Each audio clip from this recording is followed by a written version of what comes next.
So in this Christmas time, will we get it right? Will my wish come true? Will my wish come true? Under these Christmas lights,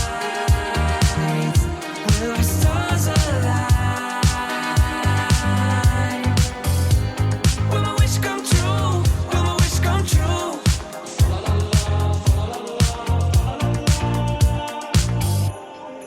Hello again and welcome to episode 50 of Main Street Martin and the final part of our winter 2024 trip to the Christmas markets in the Austrian city of Salzburg. Don't forget you can still check out all of the previous episodes right here, featuring theme parks, cruises, city breaks and much more in the United States, Mexico, Europe and beyond. And if you enjoy any of them, please make sure you click on the like button, ring the notification bell to be informed of any future episodes, and if you possibly can, please subscribe. So if you've seen our previous two episodes, you'll know that we're spending a week in the fourth largest city in Austria, beautiful Salzburg, staying here at the Dorint City Hotel. In this episode, we explore more Christmas markets, the Domquartier complex of museums around the cathedral, the Salzburg residence and St. Peter's, and we take a short train journey to the small town of Oberndorf, birthplace of the Christmas carol Silent Night, to visit the museum and the chapel where it was written and first performed. But first we decided to visit the Collegiate Church in Salzburg. It's the church of the University of Salzburg, built in Baroque style and dedicated to the Immaculate Conception. It's part of the UNESCO World Heritage Site and is now both the parish church of people connected to the university and a venue for the Salzburg Festival.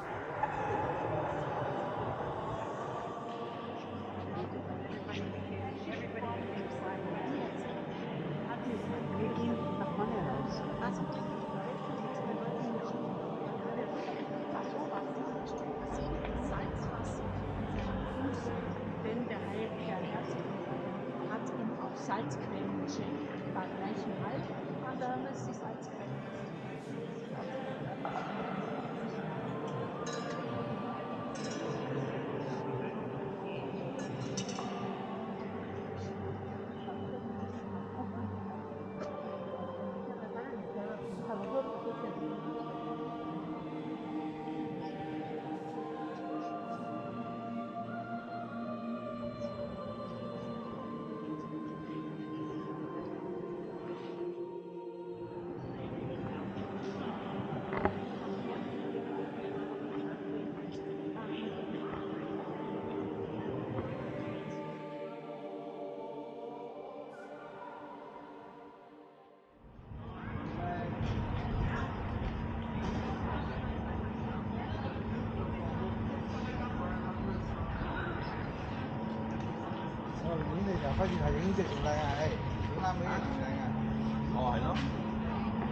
Next it was on to number 9 Getreidegasse, the house in which Wolfgang Amadeus Mozart was born.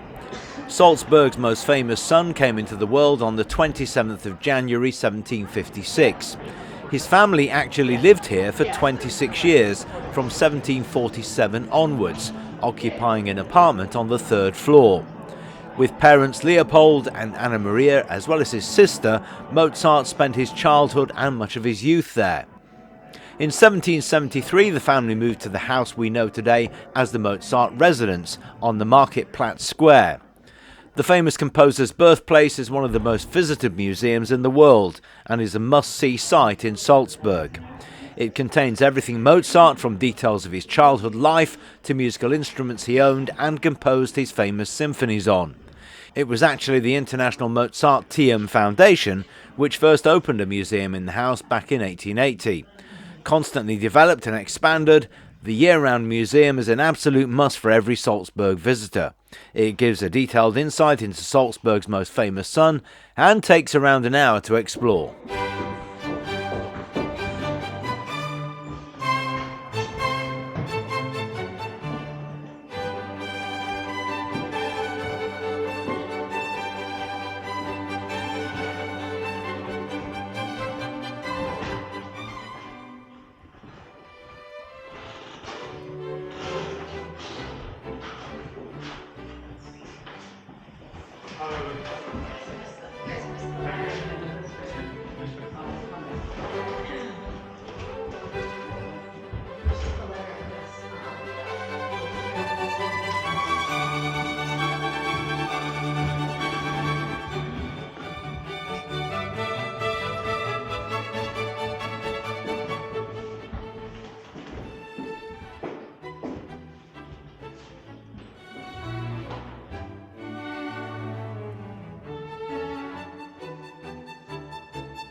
Если вы рассмотрели вот эту комнату.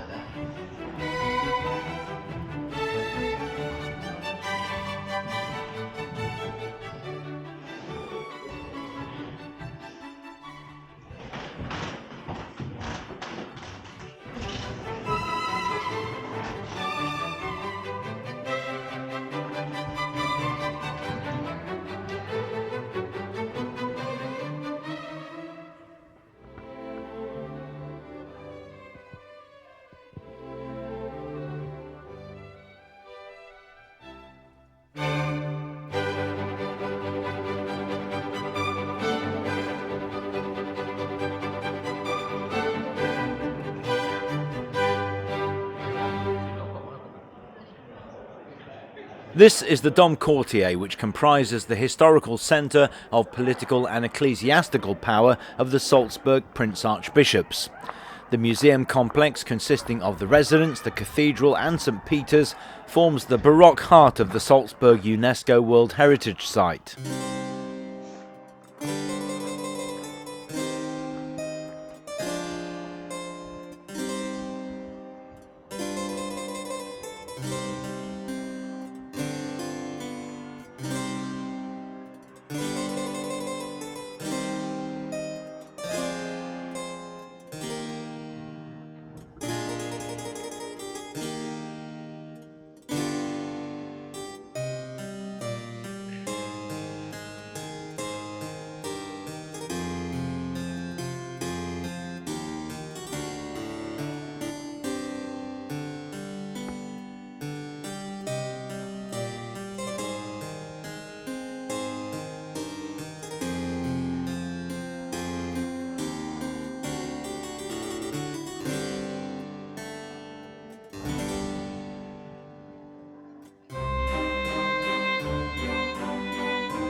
Over centuries, the old residence was the official seat and prestigious headquarters of the Prince Archbishops.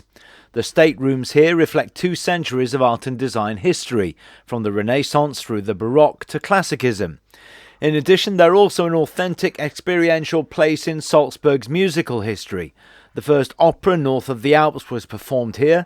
Wolfgang Amadeus Mozart gave his first Salzburg court concert here at the age of 7. As court musician to the Prince Archbishop, he composed for these rooms and performed in them himself.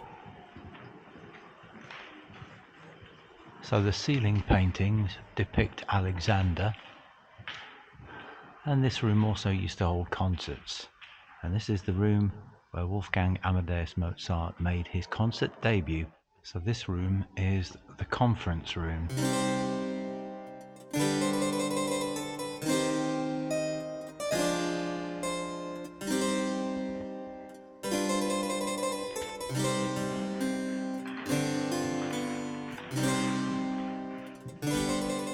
In the next room there are more ceiling paintings of Alexander. This was an anteroom where visitors and dignitaries would wait, standing, before going next door to meet the Prince Archbishop.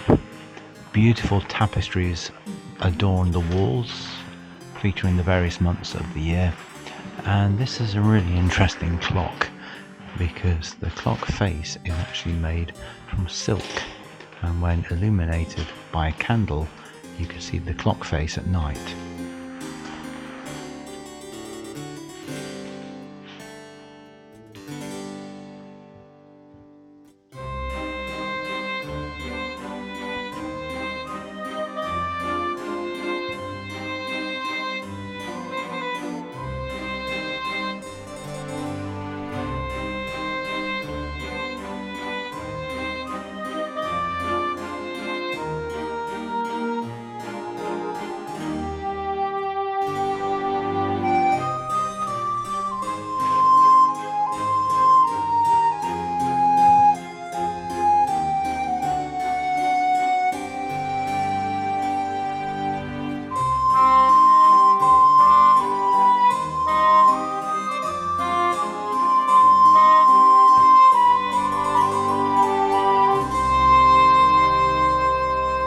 This is an interesting room because this is the throne room, but it was also used as a dining room for courtiers, visitors, dignitaries.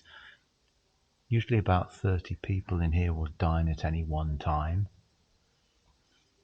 And again, Absolutely beautiful ceilings.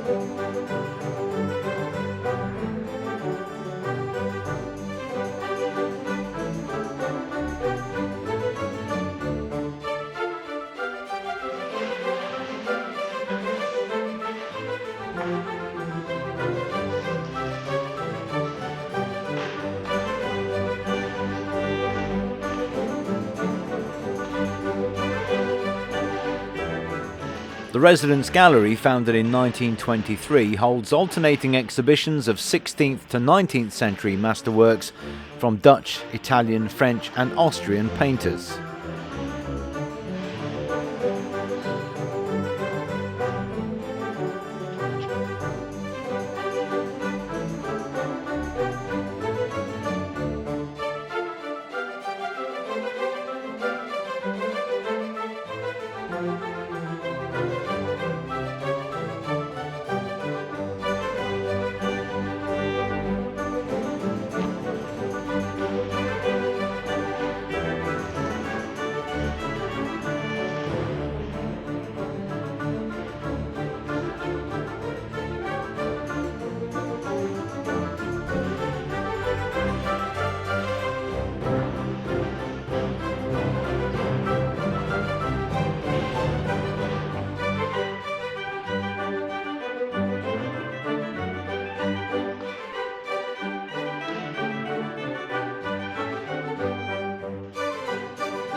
And this is the Panorama Terrace. The nice thing about this tour and the complex of buildings is that they're all joined together. This is the Cathedral Archway Terrace, which links the residence with the cathedral and offers an incomparable view of the Baroque heart of Salzburg.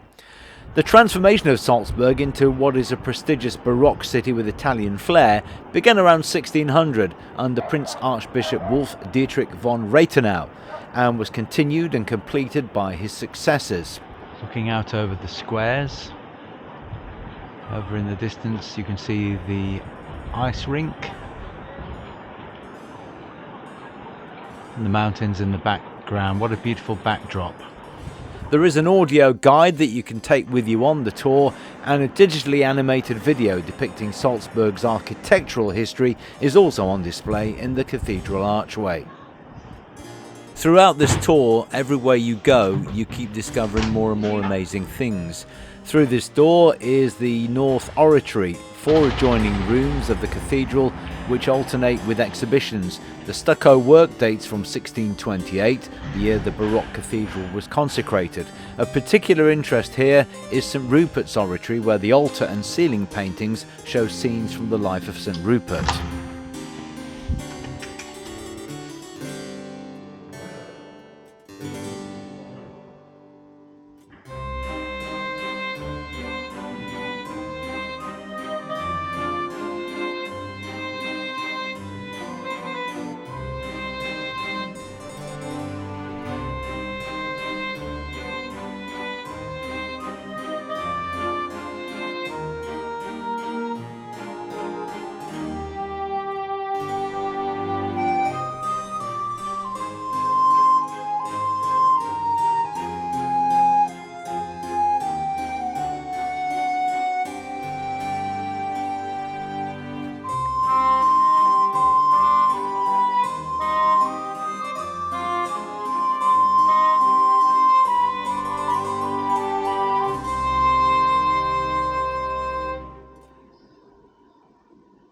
And then the Dom Courtier tour leads through the main organ loft, offering splendid views of the entire interior of the cathedral, one of the most magnificent monumental buildings of the earlier Baroque period. High in the Salzburg Cathedral. Lots of work being undertaken at the moment, but we've still got a beautiful view of the cathedral from on high. Absolutely stunning. So Salzburg Cathedral is very much the centrepiece of the city. There's so much to discover down there as well. The baptismal font, the crypt, the art installations, as well as the chest containing relics of the saints Rupert and Virgil. There are also lots of secrets associated with the 7 bells, as well as the 3 entrance doors. When you take a closer look, you'll even find 370-year-old graffiti scratched into the marble portal, and it's a magnificent example of Baroque architecture. Located in an enclosed square next to the Salzburg residence and St. Peter's Abbey, this is a lovely historical area to visit. The Dom Courtier, the tour that we're on at the moment, is the best way to see all of this. The cathedral here has been demolished and rebuilt several times. It was first built in 774, and the front facade has dual bell towers, so you can't miss it when you're walking around. Outside sits the Marian column for the middle of the Domplatz. Although a relatively simple design, the interior has many columns, naves, a beautiful organ, and detailed frescoes in the dome.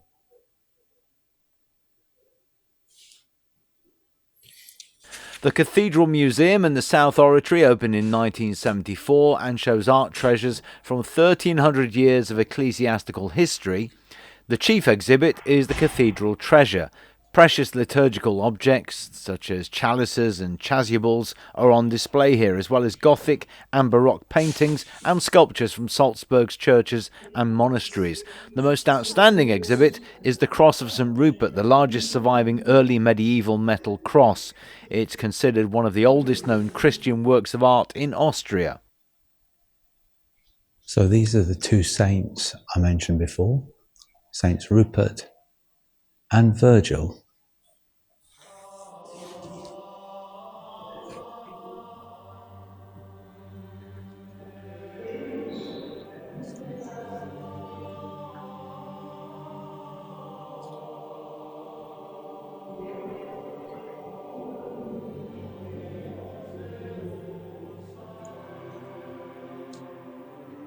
Saint Virgil again, and Saint Rupert.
Next we go downstairs to the Cabinet of Curiosities. This was designed to impress not only state visitors with exotic or bizarre objects from the spheres of art, nature and technology, but also to demonstrate the territory's wealth. The marble floor, ceiling stucco and showcases are all original. In 1974, purchases and loans enabled the reconstruction of the Cabinet of Curiosities in the style of a Baroque Wunderkammer.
This is the 70-metre-long Langer Gallery, decorated with elaborate ceiling stucco, and it's considered one of the earliest gallery buildings north of the Alps.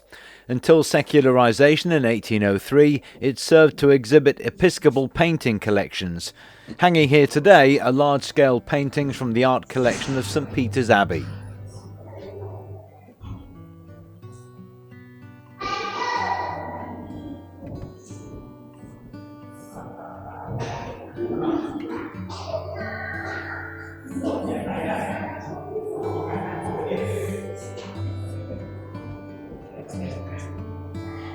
And of course, the only way to end this fabulous tour is to go back outside and explore more of the Christmas markets.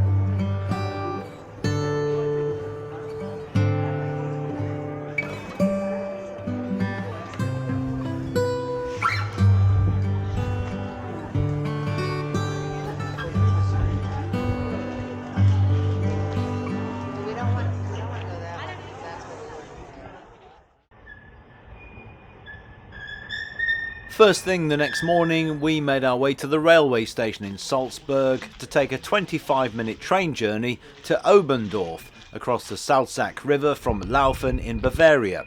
The town was split in two in the wake of the Napoleonic Wars, when the former principality of the Salzburg archbishops was divided in 1816 following the Congress of Vienna into a part taken by the Kingdom of Bavaria and a part taken by the Austrian Empire. Oberndorf is famous worldwide as the birthplace of the carol Silent Night, which was first performed at the former parish church on Christmas Eve 1818. It was in 1816 that Joseph Moore composed the original poem Filled with Hope, and then 2 years later Franz Gruber composed the melody, not realising that the simple Christmas carol would become world famous. Silent Night, Holy Night was a message of peace which spread like wildfire around the world, and today there's hardly anyone who doesn't know the melody. But few people know that the roots of this simple Christmas carol are in Salzburg, that Franz Gruber grew up in Upper Austria, and that the song went out into the world from the small town of Oberndorf.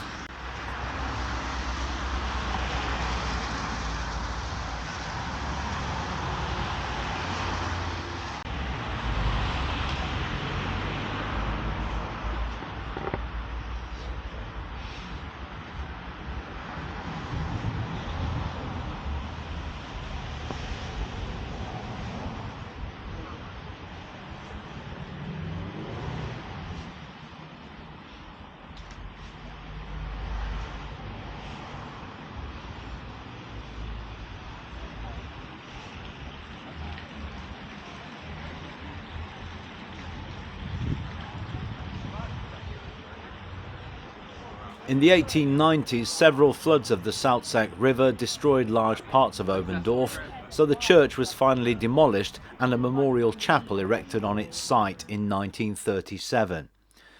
A full-scale replica of the memorial chapel, built in 1992, can be found in Frankenmuth, Michigan, in the United States.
During Advent there's a charming Christmas market here and a stage where live singers and choirs perform Christmas carols. But there's something to see in Oberndorf all year round, including this building, the old parsonage, where Joseph Moore had lived from 1817 to 1819, that was then turned into the Silent Night Museum. Visitors here are treated to a complete overview of the story behind the world-famous Christmas carol, including the history of St Nicholas Church where the song was first performed, as well as milestones in the lives of Joseph Moore and Franz Gruber. The astonishing spread of Silent Night, Holy Night around the globe is yet another theme addressed by the museum. And there are many different multimedia displays here to make it even easier for you to immerse yourself in the story of how this Christmas song was born, including life as it was back in those times. One special highlight is a karaoke station as well, which gives you an opportunity to personally experiment with various musical and linguistic versions of the song. An educational area on the top floor is also available, hosting workshops and school visits.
I'm afraid that's it from our mini-series in Salzburg. I hope you found it useful. Next time, you can join us on our MSC Preziosa cruise to Northern Europe. But in the meantime, take a look at the other videos on the channel featuring Caribbean and Mediterranean cruises, plus our visits to eco parks and theme parks in Mexico, the United States and Europe. You'll also find city breaks in the UK and Europe, as well as short breaks with top tips, hints and ideas. And remember, if you enjoy any of the videos, you can really help the channel by clicking on the like button, ringing that notification bell, and if you possibly can, please subscribe. But above all, make sure you join me next time for episode 51 of Main Street Martin. So in this Christmas time